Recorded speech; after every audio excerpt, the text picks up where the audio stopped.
ამას ხალხი ნახავს. ნახავს. ჩანს, რომ ადამიანი ფოტო აპარატებს მომარჯვებული და იღებს ფოტოებს. და თქვენ მაინც ამბობთ, რომ ის გზას კეტავს და არასრულებს ჟურნალისტურ მოვალეობას. დიახ, იგი პასუხობს. რამდენი ადამიანი დგას? მეტი რითი უნდა დარწმუნდეთ, რომ ადამიანი ჟურნალისტია და იღებს. თქვენმა კოლეგამ ახსენა, რომ რასაც ჩამძახებენ, ის უნდა ამოვიძახოს სასამართლო პროცესებზეო. კი, ზუსტად ეგ არის იურისტობა. რა უნდა გიპასუხოთ ხან კითხვას? ქალბატონო თინეთი, გამარჯობა.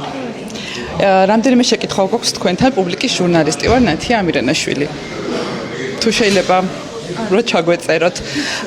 კითხვები მაქვს მარიამ ქავშფაიასთან დაკავშირებით, ჩვენი ჟურნალისტი არის, რომელიც გასულ კვირას დააჯარიმეთ თქვენმა უწყებამ ის აქციაზე ასრულებდა სამსახურებრივ მოვალეობას, მათ შორის შინაგან საქმეთა სამინისტროს მიერ წარდგენილი ვიდეოებშიც ჩანს და თავადაც ამბობდით, რომ ის მუშაობდა, იღებდა ფოტოებს და ცალსახად ჩანს კადრებში. თუ გინდათ გაგახსენებთ ასევე.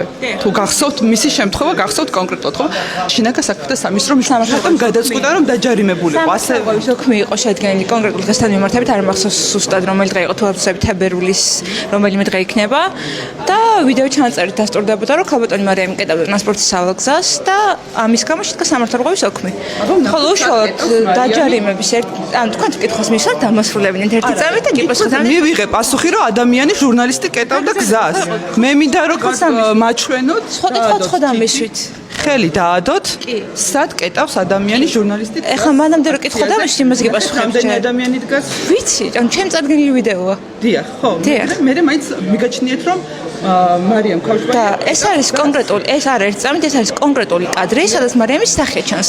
იდენტიფიცირების არის, მაგრამ ჩანს ასევე წარდგენილი ქონდა სხვადასხვა რაკურსის გადაღებული კადრი, სადაც ჩანს სრული პერიმეტრი პარლამენტის წინ. როგორც ტრანსპორტის სავალგზას, ასევე საფეხმავლო ბილიკი და იქ ჩანს, რომ მოქალაქეთა რაოდენობა, რაც კეტავს ტრანსპორტის სავალგზას, არ არის საკმარისი იმის, რომ გზა გადაიკეტოს ხელოვნურად. ბუნებრივად უკაცრავად. აი არ მეჩქარება. ეს კადრი არის სახის 50 წამიანი ვიდეო, ხო? სად კეტავს?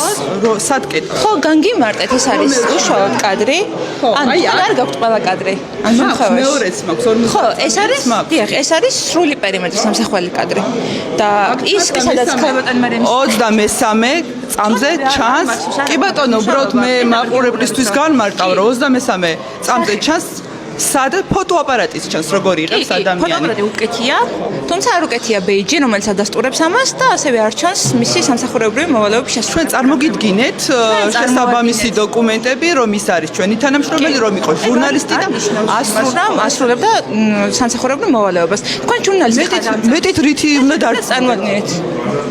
მომისმინეთ, ბეიჯის სტარების ვალდებულება არსად არ არის გაწერილი ჟურნალისტისთვის. თუ კონკრეტული სამართალდამცავი მოგთხოვს, რომ წარმოვადგინოთ, ამ შემთხვევაში ჩვენ გვაქვს ვალდებულება, რომ ეს გამომართლოს. დღეს სასამართლომ გადაწყვიტა. სასამართლომ რა გადაწყვიტა, ეს ცალკე გავაშუქეთ. თქვენ შინაგან საქმეთა სამინისტროს წარმომადგენელი, რომელიც ხედავთ, რომ ადამიანს ფოტოაპარატი აქვს მომარჯვებული. არა, ფოტოაპარატი იკეთა. არა, იღებს კონკრეტულად ამას ხალხი ნახავს. და ჩანს, რომ ადამიანი ფოტოაპარატს მომარჯვებული და იღებს ფოტოებს. და თქვენ მაინც ამბობთ, რომ ის გზას კეტავს და არასრულებს ჟურნალისტურ მოვალეობას. დიახ, არასრულებდა და ამიტომ ამბობდით. როგორ რა არის თქვენ ჟურნალისტურ მოვალეობის შესაძლებელი? როგორ აი, ასე საკეთებთ, ხო თქვენ ამ წამს. ეს არის დიდი მადლობა. დიახ. ფოტოების გადაღება არ არის აქციაზე ჟურნალისტის. მათ შორის, მაგრამ ქალბატონმა მარიამმა თავის წარდგენილი მტკიცებულებით ვერ დაადასტურა, სასამართლომ შეაფასა უკვე მიიღო გადაწყვეტილება. თუ ქალბატონ მარიამს არ მოსწონს აღნიშნული გადაწყვეტილება, არის შესაბამისი პროცედურა, გაასაჩივრებს აპელაციო სასამართლოში, ყავს ჩვენიერი წარმომადგენელი, ადვოკატი და მიხედავს ამ საქმეს. რა დაადასტურა მარიამმა? რა უნდა დავადასტურო? მარიამმა რა დაადასტურა? რომ ის ასრულებდა სამსახურებრივ მოვალეობას. ჩვენ წარმოვიდგინეთ მტკიცებულებები, ქალბატონმა მარიამმა წარადგინა. მტკიცებულება თქვენთვის არ არის საკმარისი, რომ ჩანს ვიდეოში. ჩვენ არ ვიღებთ გადაწყვეტილებას. სასამართლო იღებს გადაწყვეტილებას. ჩვენ წარმოვადგინეთ. თქვენ ხო უნდა მიიღოთ გადაწყვეტილება, რომ არის რაღაც მოქმედება სამართალ დარღვევა, ან არა? შეადგინოთ ეს შეაფასა სასამართლომ შეაფასა. თქვენ არასწორად რისაც ეკითხებით ამ კითხვას. რატომ თქვენ ხომ უნდა თქვენ მეკითხოთ ამჟამად რატომ შედგა სამართალდღეობის ოქმი? იმიტომ შედგა რომ შინაგან საქმეთა სამინისტრომ კონკრეტული მტკიცებულებებით ივარაუდა რომ ქალბატონმა მარიამმა ჩაიდინა სამართალდღეობა კონკრეტული მუხლით რაც არის ოქმში მითითებული და ამის შემდგომ სასამართლო პროცესზე ჩვენც წარვადგინეთ ჩვენი მტკიცებულებები ქალბატონი მარიამის წარმომადგენელმაც ქალბატონმა მარიამმა წარმოადგინა შესაბამისი მტკიცებულებები. ეს მტკიცებულებებში თქვენივე მტკიცებულებებში ვერ ხედავთ რომ ფოტოებს იღებს? ანუ რა ფოტოებს იღებს ადამიანი? ხო ფოტოაპარატი უჭირავს ხელში? იღებს. ანუ ჩამოკიდებული რო აქვს და ამიტომ. ასევე მის მიერ გადაღებული მასალები გამოვაქვეყნეთ ჩვენს პლატფორმაზე. მეტი რითი უნდა დარწმუნდეთ რომ ადამიანი ჟურნალისტია და იღებს. სასამართლო მიიღო უკვე გადაწყვეტილება. თუ ქალბატონ მარიამს არ მოსწონს კონკრეტული გადაწყვეტილება, სასამართლოს არ გეკითხებით. თქვენ რატომ შეადგენთ სამართალდაღობის ოქმი? და 20 ჯერ რატომ იყენებთ შესაბამის საკანონმდებლო მექანიზმებს ჟურნალისტების დასასჯელად? ეგ არის თქვენი შეფასება. 5000 ლარიანი ჯარიმა არის ჟურნალისტების დასჯის მცდელობა და გონიათ რომ თქვენ ამით ვინმე შეაშინებთ და შემდგომ აღარ გავა ვინმე გადასახებად აქ. თქვენ რატომ გონიათ რომ ვინმე შეშინება უნდა? ერთი კითხვაც მაქვს ასევე წინაზე თქვენმა კოლეგამ მარიამ დოლიძემ ახსენა რომ რასაც ჩამძახებენ ის უნდა ამოვიძახოს სასამართლო პროცესებზეო. მე ვარ იურისტი. დიახ, იურისტის ვალდებულებებიც აკისრია, არ ვიცი იცით. ანუ რასაც ჩაგძახებენ ის უნდა ამოვიძახოთ სასამართლო კი, პროცესზე. ზუსტად ეგ არის იურისტობა. თქვენც ასე მიგაჩნიათ ასე მოქმედებთ პროცესში დარბაზში რო შედიხართ?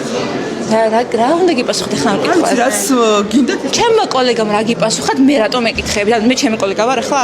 არა, მე მაინტერესებს თქვენც იგივე მიდგომით შემოდიხართ თუ არა, შედიხართ თუ არა? შედიხართ თუ არა დარბაზში? არა, არ გიპასუხოთ ამ კითხვაზე.